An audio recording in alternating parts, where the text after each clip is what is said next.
Alright. Welcome to Whenever someone wins Best of the Week, I always send them a very formal email to congratulate them. And 100% of the time the response is, what? Do you want it or not? Best of the Week on Craigslist.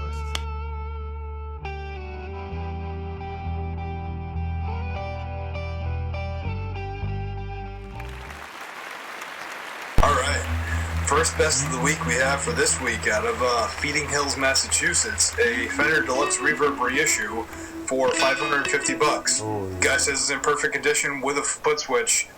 I mean, you know, going price for those amps is definitely higher than that. So if you're looking for an amp, that seems like a really, really good deal. I'd jump on that one. Yeah, I don't love it when people say perfect condition, but you know what? It's probably pretty good. And yeah, that's an awesome amp that's cheap money. So. Yeah, it's an awesome amp for cheap money. You know, it's probably not mid. I'm sure it's used, but hey, definitely worth checking out if you're in the market for an amp. Yeah, for sure. We've got out of Sharon, Mass. We've got a Harmony Hollywood. So this was it's those big 60s old arch tops, all birchwood. And this one had a gold foil pickup on it, like the same you would see in a Rocket or a Bobcat or whatever. Cool. I guess it was autographed by some dipshit. Who cares? But the guy wants $400 for it. That's not so bad. I mean, those gold foil pickups are worth $100 right off the bat. So I love those things. Those are the best. So yeah, check that one out. Yeah, that's right up your alley. That was arch tops. Next one we got out of Manchester, Connecticut. A Marshall 2061X head for $1,350. So apparently this amp was owned by Peter Frampton, and it was the amp that he used for his talk box. That may or may not be true. We'll see. But either way, I mean, really, really cool Marshall head that you don't really see very often. In fact, you hardly ever see these for sale. This particular one has had a standby switch added, and apparently the transformers have been upgraded. But this is a hand-wired Marshall. Marshall was one of the early amp companies to go with PCB. So to see a hand-wired Marshall, they're more rare than other ones. 2 channels, volume and tone. Hard to go wrong with something like that. So yeah, no doubt. Oh man, that'd be so nice to have a nice hand-wired Marshall amp. great. Right. All right, out of Burlington, Mass. I think it was Mass. It might have been Vermont, but I'm pretty sure it was Mass. There's an original Ram's Head fuzz pedal. I've got a Ram's Head clone, and it's like. If I could describe a Ram's Head pedal, it's like everyone's had a big muff at one point, and we've all sold them and gotten rid of them or whatever, or stopped using them. Just imagine a big muff, but everything sounded really, really good. That's what a Ram's Head is. It's awesome. It's awesome. They're such good fuzz pedals. Yeah, I've used your Ram's Head clone, and I don't like big muffs. They're not a thing. They're not up my alley. Yeah. But your Ram's Head idea. Clone, your Ram's Head clone is one that I could get along with. So if this is even better than that, hey, awesome. Yeah, but well, maybe it is. Who knows? I don't know. Clone pedals are cool like that. Yeah. Who knows? You gotta assume. Yeah. Next one we have, so out of the Worcester area, we got a Gretsch 6228 Players Edition Duo Jet. Oh, maroon, right? I saw that. Yeah, for $1,600, which is a good price for these. So the Gretsch Players Edition are really kind of the Gretsch guitars that they do the mods to them, from the factory that you would want anyway. So they get rid of the tone switch, and put a master tone knob in place. So I mean, essentially, what this is kind of a Les Paul style Gretsch guitar, except that it has a chambered body. These are really awesome, and definitely worth checking out if you're in the market for that kind of guitar. So yeah, of course. This man, I don't know if this was a best of the week or worst of the week, so I'm going to throw it in the best of the week category.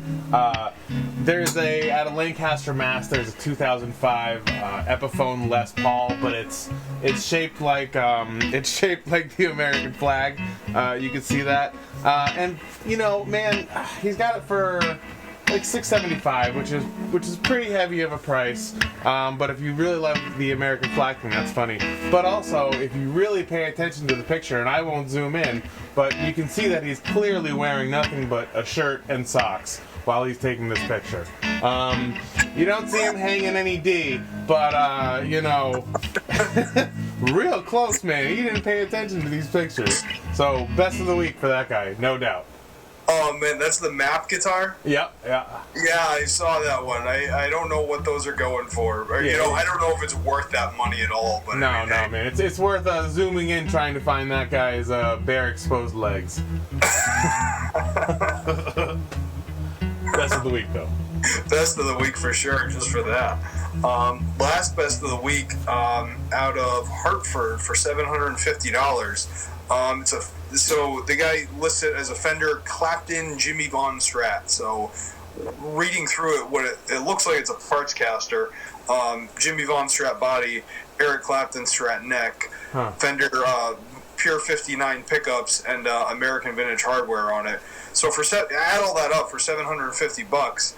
To me, that seems like a pretty solid, you know, parts caster, Stratocaster, whatever you want to call it. Jeez, and at least he knows what all the parts are. You know. Exactly. Every time I have a lot parts caster, it's like I have no fucking idea what this is.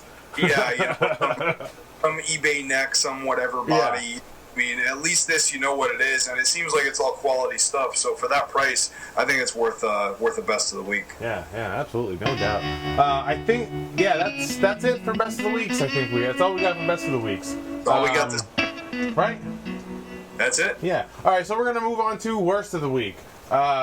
This one was real dumb, just real stupid. Out of Rhode Island, I think it was Narragansett, Rhode Island. He's got it's a guitar case made out of wood, so it's this giant, heavy fucking guitar case made out of like solid wood. So it probably weighs, I don't know, what, 40 pounds? There's nothing inside of it to hold the guitar from slamming the fuck around. So, I mean, he's giving it away for $15, so that's nice. But this guy gets worst of the week, no doubt. If you've got a big rectangular shaped guitar that, you know, fits that case perfectly, sure. But I know I've seen the ad you're talking about. What a bonehead. All right, cool. So this week, you know, we've been highlighting some cool pedals out in the world. Hey, pedal corner again, yes. Yeah. Gonna do another one this time. So what we got this week? So this is a Love Pedal Englishwoman. Cool pedal. So the idea with this pedal is it is kind of an amp in a box type pedal, trying to go after the woman tone from Eric Clapton, hence the name Englishwoman.